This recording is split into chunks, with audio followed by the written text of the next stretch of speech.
Ang mga sekta, instrumento na sila sa pagkabahin-bahin. Kanang mga pastor, instrumento na sa pagkabahin-bahin. Kung mga matay ta, delikado yun na sila. Mga ato nang iampo ang mga pastor, no? Iampo na to na sila. Mga makaamgo sila. Di na sila magsigig daot sa simbahan ng gitukon ni Lord Jesus. Aron lang makakubra og 10% sa mga Katoliko nga madala sa ilang grupo. Iampo na to na sila mga igsoon. Kay ang giingon yun sa Ginoo, higugma ang inyong makaway. Unang higugmaon ginato nga itong mga kaway. Kadaghan na kayo mga Katoliko gilotos pero wa gyud ta mobalos. Ang mga hari sa kinis Inquisition itas na to ang Inquisition. Ang mga hari sa France uban pang mga nasod muingon na sa Santo Papa po. Suko na ta gubato na to ni mga tawana. Daghan buta. Pero ang Santo Papa mingon yon ayaw.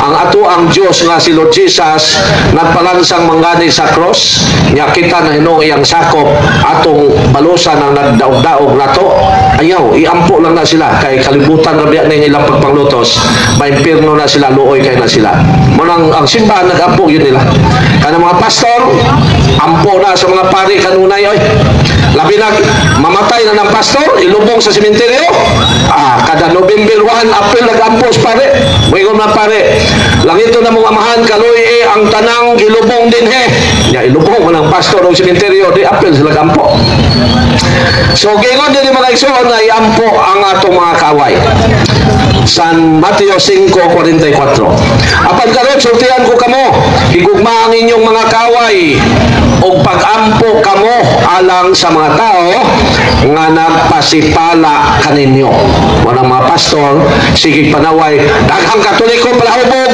daghang Katoliko kawatan inay masukota ato silang iampo kay kung maimpirno na sila luoy na sila kayo so mga igsoon mo ang nakangilngig sa katawan ni Lord Jesus kay bisag lutoson patyon dili yung musukol pinagig kusog munang ang hari sa France atong panahon sa Inquisition Middle Ages na naitabo wala mo patuo sa Santo Papa ang mga misupak sa simbang Katoliko iyang gipadakop gipapriso unya atong mga Aztec kayo iyang silutan og death penalty so ang nag-imbestiga ang simbahan ngano ba na kadaghan mga gipamatay sa gobyerno mingon dayon ang mga nag-imbestiga gipapatay na sa hari kay misupak sa atong pagtulunan misupak sa simbahan unya ilang gidaog-daog ang mga Katoliko kay suuna nato nga nasa ilang lugar munang nasuko ang hari gipadakop sila unya magpasuki-suki death penalty mingon ang simbahan dili na mao motong gitawag tong Inquisition meaning to investigate nag-imbestiga ang Santo Papa sa mga napriso gipapangutana nanong napriso man kung sabay salaan dili mo to purgatorio po sabi buhina parang di siya mo to dili na to na dakpon kay simbahan ta ang dili mo to wala tayong problema na ang Ginoo ray mo silot nila na kung magmatay sila nga di sila mo to sa Christian religion gibuhian og tungod adto mga igsoon linibo ang napreso sa France o uban pang lugar nga nabuhian tungod sa pag-imbestiga sa Santo Papa. Pero ang mga historian ng mga protestante exaggerated kayo mingon dayon gipamatay sa simbahang Katoliko gipamatay simbahang Katoliko pataka lang ba sa history ba no milyon pa yun nasa na historian na ako yung libro na kalimut ko sa historian nila pataka lang ya dagang historian may correct niya nga may nuingon kapag di malamao so mao na ang ang Inquisition, dili kay ang Inquisition paagi sa simbahan aron ipadakop silutan tong dili mo tuo sa simbahan, dili. Ang Inquisition gimugna na sa simbahan to investigate sa mga gidakop unsay hinungdan. So gibuhian sila. Og dito giklaro na sa simbahan nga ayaw ninyo hilabti ang dili mo tuo sa atong giwali. Kaya ang Ginoo dili mamugos. Kung mudawat ka, murahan ka. Kung dili ka mudawat, silutan ka, pero dito na ka sa impyerno itambog. Dili ka silutan din, pinagi sa pagpatay. Mao na ang giingon sa simbahan. So, mali ng mga accusation, kato si Eli Soriano, namatay naman to, mao magito'y nagpasiugda ng Inquisition, binuhatan daw sa simbahan, ignorante man to, namatay naman to si Soriano, no? Kuhan nga ito si Soriano, laka lang, na ang Katoliko, daghagi patay, ignorante man da ito sa, ignorante sa history. Namatay naman noon to, mga impirno to, looy na to kaayo siya ron. No? Kaya grabe nagpasipala sa simbahan to si Soriano, grabe nagbutang-butang. So muna mga iso ng Inquisition, ang simbahan mo'y nagmugna na to investigate nganong ipangdakop ning mga tawhana. Mao na mga ison. Now na pangutana, Katoliko magkaudili, katong Katoliko ganiya nga niyari, nga ngiyang giingon, duha ka klase ang simbahan. Ay naiya siyawa na puya sa Dios. Adwa ka matang ang tao, na idautan na ibutan, pero dili na to matawag og simbahan ang mga tao nga misupak sa Katoliko kay anang nagbuhat og dautan kay ang iyang giisgutan kada man kadtong mga nagbuhat og dautan nga kanang mga sugarol, mga kawatan tulisan sakop na sa simbahan sa Yawa. So ang tubag mahimong tama, pero kung tanaw na to sa strict sense, dili na matawag og simbahan. Kay ang simbahan, terminolohiya na sa Diyos ng mga butang. Pagyawa, kaingon tang, dili ta pwede mo gamit ang simbahan, no? Muingon lang ta nga, nabiktima sila sa dautan. So, og gingharian, pwede pa nato ma-specific pong ingon nga ang impierno gingharian ni Satanas, no? Pero kung atong tanaw sa strict sense, ang gingharian sa Diyos lang na, matarong lang na mga lugar. So na ipangutana, Katoliko man mo dili, pwede mo mangutana mga igsoon, no?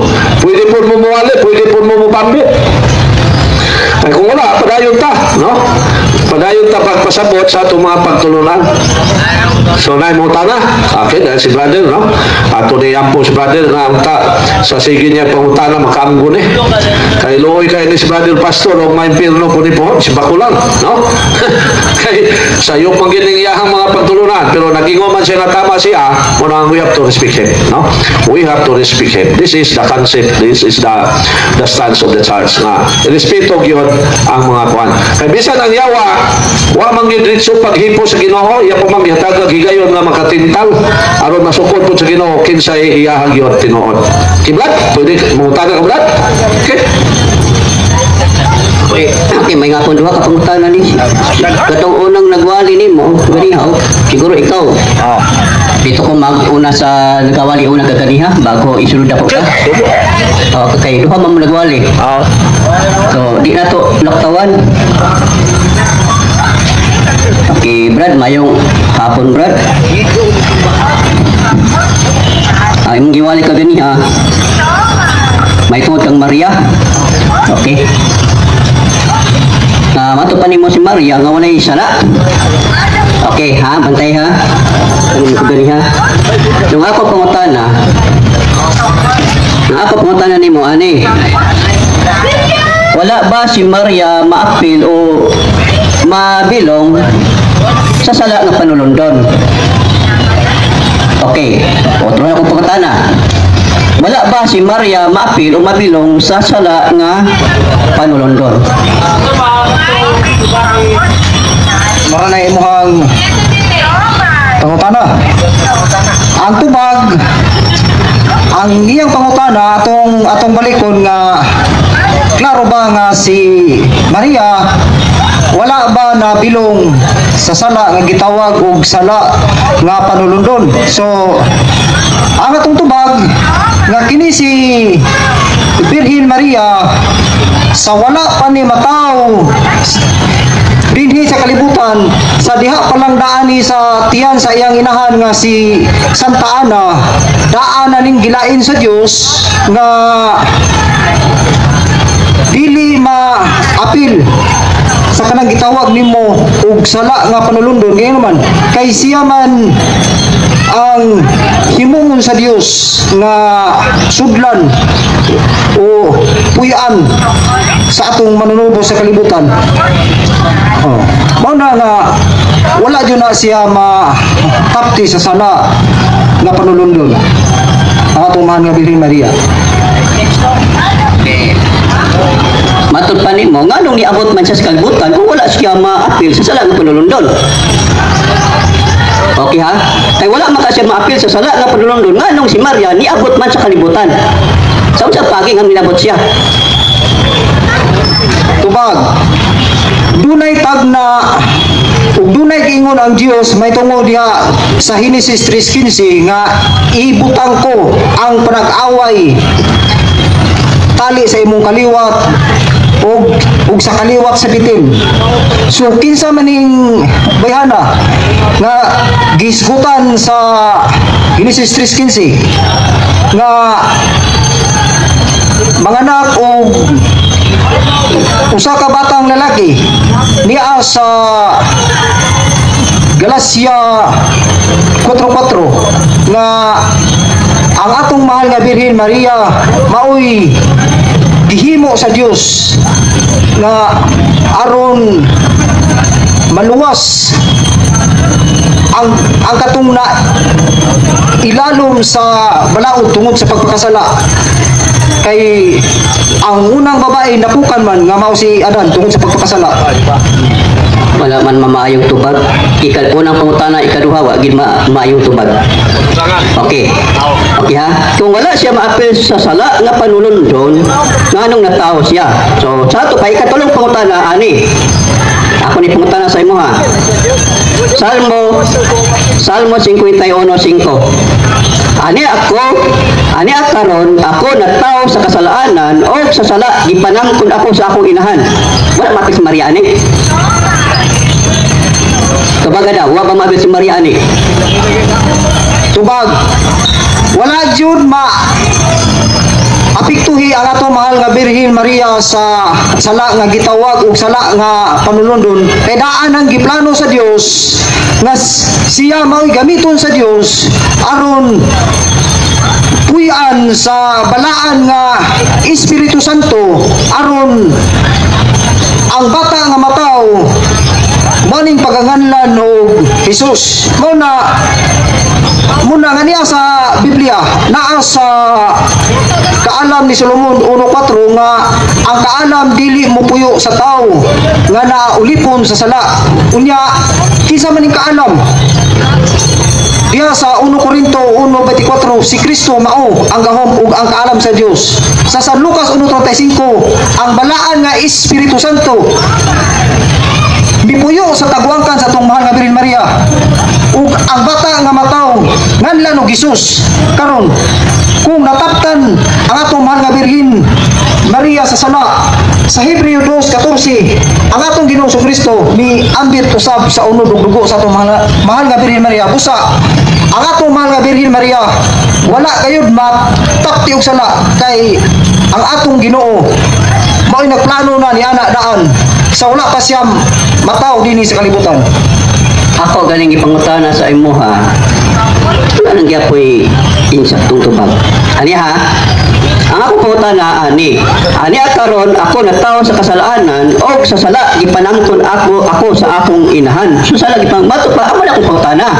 Wala ba si Maria may apil o malinyan ining maong gisgutan sa natawo sa sala? So kung wala siya niining kung wala siya malinyan ini o wala siya mapil ni ini, unsa man ay lasing pag-abot ni Maria dinhi sa kalibutan? Nahulog lang ikan sa langit? Tubag. Ang iyang pangutana kung wala ba naulipon sa sala ang atong mahal nga Birhen Maria sumala sa salmo nga iyang gigamit. Tubag. bisan unsa ang atong mahal nga Birhen Maria wala gyud matapti sa sala nga gitawag ug sala nga panulundon kay daan ang giplano sa Dios nga sawa pa siya mataw sa kalibutan siya mao'y himuon sa Dios aron sudlan sa atong manunubos nga mao si Ginoong Kristo. Busa wala jud siya matapti sa gitawag og sala nga panulundon. Unsa man di ay ang pag-abot ni Maria gikan sa langit natagak la.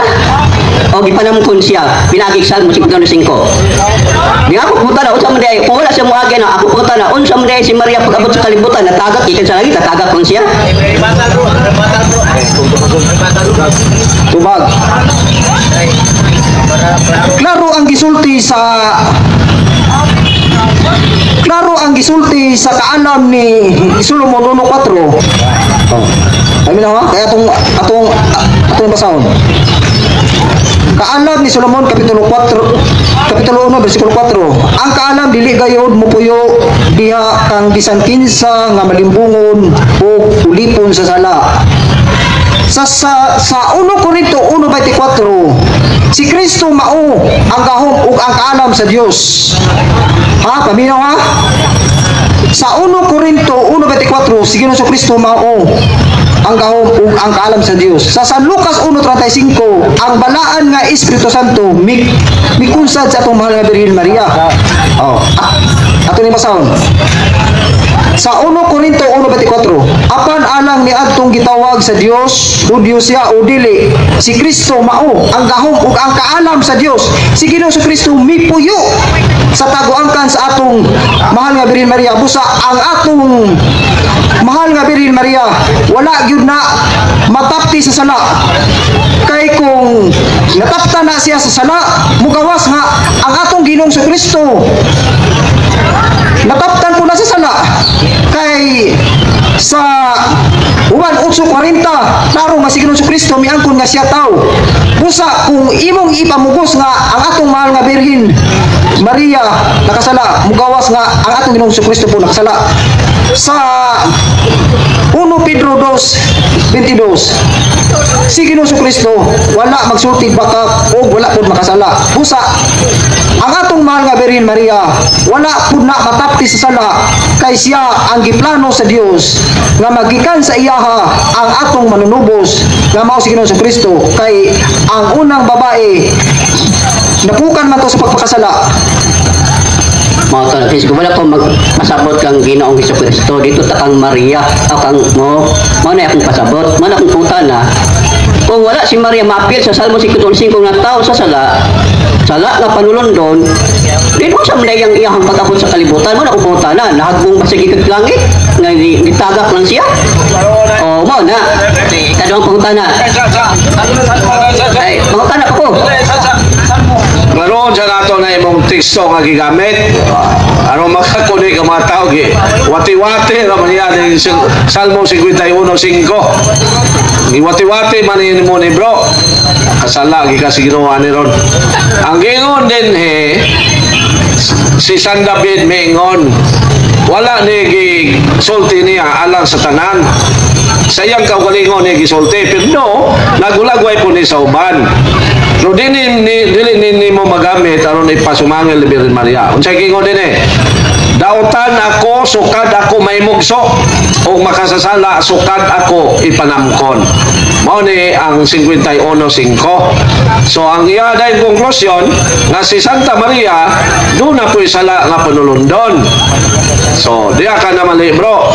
So atong basahon ni dugang ha akong dugangan og tubag diya ka na mali nga naman si Birhen Maria akong basahon lang tong kaning teksto ni Juan ni bro si Birhen Maria gilain na siya daan nga nakadawat siya giluwas siya pero ang kaluwasan nga yang nangkon kanang gitawag og preventive grace nga gi-prevent na daan siya aron dili siya mataptan sa sala parang bakuna ba bakunahan ka aron pag-abot sa pandemic di na ka matakdan mo na ang kahimtang ni Mama Mary ang ato ang kahimtang mo nang gitawag og restorative grace nakasalata din gi-restore ta Roma 8:28-29 Nasayod kita nga diha sa tanang butang nagbuhat ang Dios alang sa kaayuhan niadtong nahigugma kaniya ug sa iyang mga tinawag sumala sa iyang tuyo.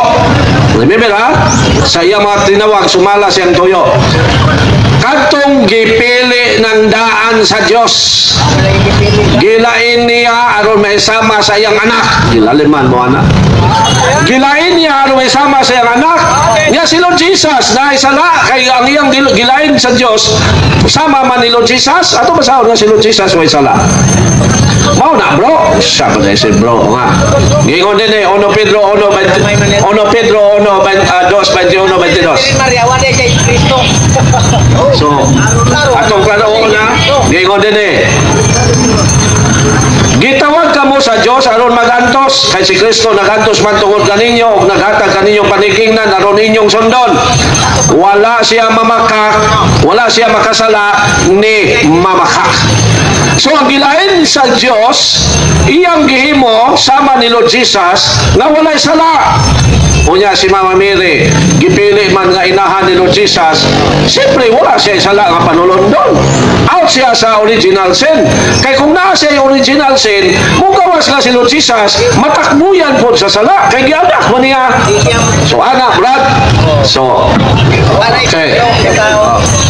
So, mo itong iyuhang mga idea. Okay, mga idea to. No? Now, karon, akong pangutana karon, mo to akong pangutana, kung na-appeal ba siya sa sala, sa panulundon, Salmo 55, wala siya. So, kung wala siya ma-appeal, ako po tana, unsa man iyang pag-abot sa kalibutan. O, unsa man iyang pag-abot sa kalibutan. Kung wala siya, trawa na basahon ako ha. Wala akong basahon din, hey, awa ha, awa. Salmo 51:5. Awa ha. Ibig sabihin aniya karon ako na tao sa kasalaanan o sa sala gipanamkon ako sa akong inahan. Si Maria dunay inahan, dunay amahan. Din ang ilang pagkahimok si ni Maria dunay gyoy gitawag og unod ng mga butang. Nung ako puta na, mao na ang sala, wala ba si Maria muagi niya ng kahimtanga o miabot lang siya sa langit nung natagak man siya nga wala siya muagi ana. Okay, kung niagi man siya ana, so dunay sala si Maria nga panulundon. Kay niagi man di ay. Okay, kung wala siya muagi, ikadua. Okay, ikadua dire, magbasa ko. Ang imong pangutana sa unsang paagi si Virgin Maria nitong sa kalibutan. Kay wa man kasi sala nga padulondon. Aw giya siya siyang inahan. Aw diha ka na mali lagi. Kay gianak siya sa iyang ginikanan pero gilain na siya sa wala pa siya ipanamkon. Mao na ito Brad. So ikaw kay di man ka boto anang nanay gilain ang magtuman man ka nang imo. So si Virgin Maria gianak sa natural nga paagi. Pero lahi ang iyahang pagpanamkon kay gilain na siya sa sala nga panulundon. Mao na siya gyapon siya ginikanan. Next question. So nanagidi ay lusot na gidi ay si Maria nga do nagidi siya nagikan ko siya sa sala nga panulundon di ay. Nagikan siya kay gianak gud siya. O tanawa na ko pero gilain siya pero niagi gyud siya anak nga panulundon nga miagi gyud siya pakihing lawas. Lahi si Jesus Christ kay wala siya moagi pakihing-lawas. Lalang sa Balang Santo pero dili mo isama si Maria ngadto kang Jesus Christ. So ikadong pangutana. Ato siyang laron. Si Virgin Maria lagi natural lang yang paagi pag himugso.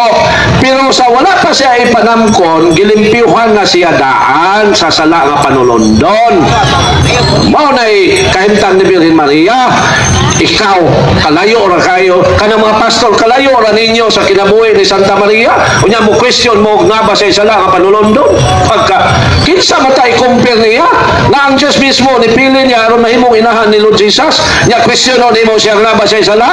Ha, bantay lang ka bra, dili ka matay nimo pod. Di ka magpago nimo bruganan. Langoy gyud ka impierno na. Okay.